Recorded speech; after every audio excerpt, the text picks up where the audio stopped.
Punya budget 3 jutaan, bingung mau beli HP 5G seri apa? Setelah kemarin udah muncul seri Poco X5 5G dan Infinix Zero 5G 2023 dengan perbedaan chipset di seri Snapdragon 695 dan Dimensity 920 dan beberapa fitur lainnya, kira-kira bakal lebih worth yang mana sih dalam hal performa, kamera, dan baterainya? Biar gak kelamaan intronya, yuk langsung gas ke video versusnya. Sebelum lanjut, berikut adalah spesifikasi dari kedua HP ini, di mana untuk varian memorinya sama-sama di 8/256 GB.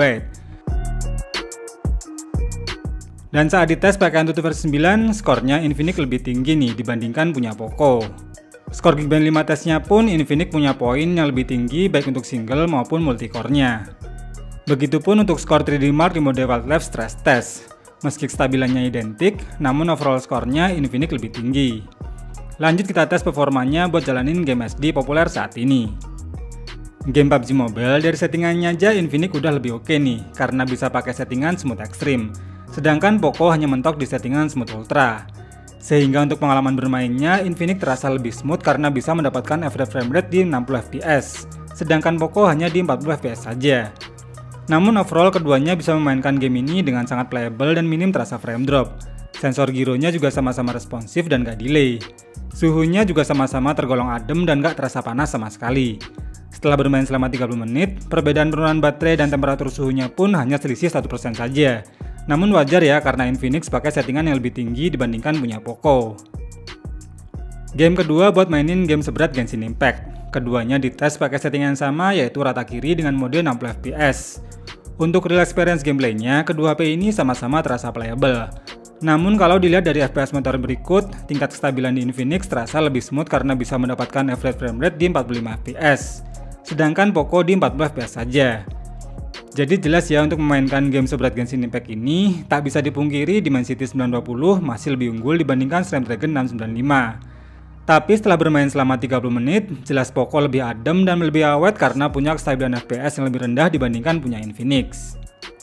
Setelah bahas bagian performa, lanjut ke bagian desainnya. Keduanya juga tidak menerapkan desain kekinian yang flat dan mengotak. Namun dengan desain melengkung di bodi belakangnya ini, justru menurut saya malah jadi lebih nyaman untuk handheld-nya. Keduanya punya desain yang menurut saya sudah sama-sama bagus, dan build quality-nya pun di kelas harganya udah oke banget. Yang agak berbeda tuh ketika lihat desain layarnya. Meski sama-sama udah pakai layar punch hole, namun punya Infinix terasa lebih presisi, walau aslinya masih rada tebal di bagian dagu. Terus kualitas layarnya pun terasa berbeda, karena Poco pakai panel AMOLED, sedangkan Infinix pakai panel IPS. Kalau untuk di bagian audio, khususnya speaker, keduanya masih bertipe mono ya guys, yang menurut saya sedikit lebih enak punyanya Poco, namun Infinix terasa lebih nyaring.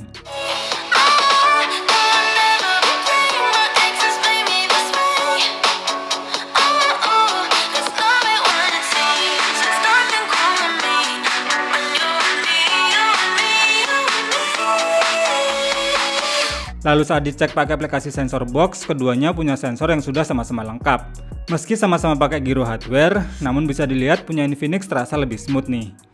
Terus kalau untuk kecepatan dan tingkat akurasi sensor di jarinya udah sama-sama bagus.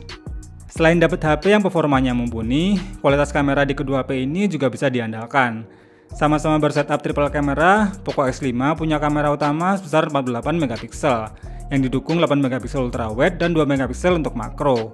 Sedangkan Infinix punya kamera utama sebesar 50 MP yang didukung 2 buah lensa 2 MP untuk depth dan makro. Di bagian depan, Poco punya kamera selfie 13 MP, sedangkan Infinix kamera selfie-nya 16 MP. Overall untuk hasil foto di mode auto, keduanya punya tone warna yang berbeda. Poco lebih ke cool, sedangkan Infinix lebih ke warm. Meskipun untuk warnanya terlihat lebih natural punya Poco, tapi Infinix lebih luas dynamic range-nya.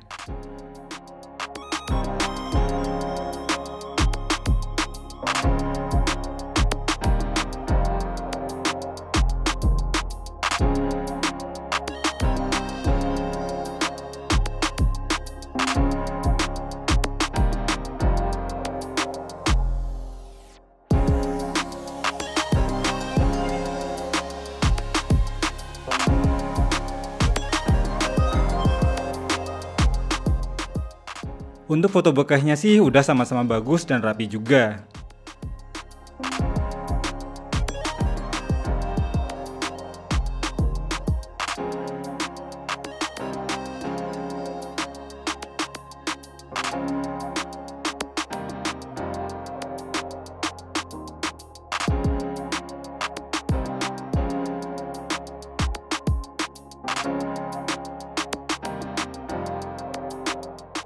Dan sama halnya kayak kamera selfie-nya yang hasilnya terasa identik dengan kamera belakangnya tadi.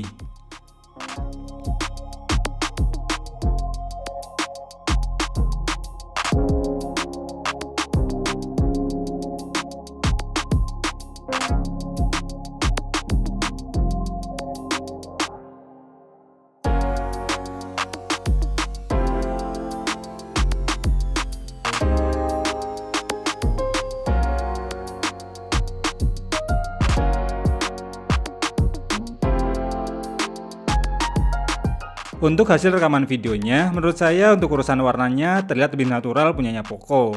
Namun Infinix tentunya lebih unggul dalam urusan perekaman videonya yang bisa merekam hingga resolusi 4K. Hai guys, jadi untuk settingan kamera belakangnya di 1080p 30 fps. Kita sambil jalan-jalan sore ya. Sekarang kita tes kamera depannya, aku set di 1080p 30 fps. Aku sekarang lagi ada di samping jalan ya, jadi banyak kendaraan gitu. Sekarang aku tuh pengen nunjukin ke kalian gimana sih hasil audionya walaupun di sekitaran itu berisik gitu ya. Aku sambil jalan pelan-pelan aja. Putar dikit. Gimana guys? Terakhir untuk bagian baterainya nih, meski punya kapasitas baterai yang sama yaitu sebesar 5000 mAh yang juga sama-sama didukung 33 watt fast charge, tapi endurance baterainya terasa berbeda. Pengetesan menggunakan PCMark screen on time Poco X5 bisa mencapai 16 jaman, sedangkan Infinix Zero 5G hanya bertahan selama 13 jaman. Sehingga di bagian baterainya ini, Poco jelas lebih bagus, karena punya tingkat keawetan dan efisiensi daya yang lebih bagus. Kesimpulannya, kedua HP ini punya kualitas fitur all around yang sama-sama bagus. Kalau lebih cenderung pengen punya HP yang udah berlayar AMOLED dan baterainya lebih awet, maka Poco X5 pilihannya. Tapi kalau lebih ngejar performa yang lebih ngebut dan bisa merekam video hingga 4K, maka Infinix lah pilihan yang pas. Kalau saya pribadi sih lebih milih ke Poco ya guys, karena lebih suka aja sama hasil fotonya. Kalau suruh pilih dari dua seri ini, kira-kira kalian pilih yang mana nih guys, dan apa alasannya? Terima kasih sudah nonton video ini sampai habis, semoga bermanfaat dan sampai ketemu lagi di video berikutnya.